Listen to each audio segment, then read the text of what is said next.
യഹോവേ, എന്റെ വൈരികൾ എത്ര പെരുകിയിരിക്കുന്നു! എന്നോട് എതിർക്കുന്നവർ അനേകരാകുന്നു. അവന് ദൈവത്തിങ്കൽ രക്ഷയില്ല എന്ന് എന്നെക്കുറിച്ച് പലരും പറയുന്നു. നീയോ യഹോവേ, എനിക്ക് ചുറ്റും പരിചയം, എന്റെ മഹത്വവും എന്റെ തല ഉയർത്തുന്നവനും ആകുന്നു. ഞാൻ യഹോവയോട് ഉച്ചത്തിൽ നിലവിളിക്കുന്നു. അവൻ തന്റെ വിശുദ്ധ പർവ്വതത്തിൽ നിന്ന് ഉത്തരമരുളുകയും ചെയ്യുന്നു. ഞാൻ കിടന്നുറങ്ങി, യഹോവ എന്നെ താങ്ങുകയാൽ ഉണർന്നുമിരിക്കുന്നു. എനിക്ക് വിരോധമായി ചുറ്റും പാളയമിറങ്ങിയിരിക്കുന്ന 1000 ജനങ്ങളെ ഞാൻ ഭയപ്പെടുകയില്ല. യഹോവേ, എഴുന്നേൽക്കണമേ!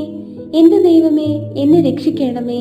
നീ എന്റെ ശത്രുക്കളെയൊക്കെയും ചെകിട്ടത്തടിച്ചു. നീ ദുഷ്ടന്മാരുടെ പല്ല് തകർത്ത് കളഞ്ഞു. രക്ഷ യഹോവയ്ക്കുള്ളതാകുന്നു. നിന്റെ അനുഗ്രഹം നിന്റെ ജനത്തിന്മേൽ വരുമാറാകട്ടെ.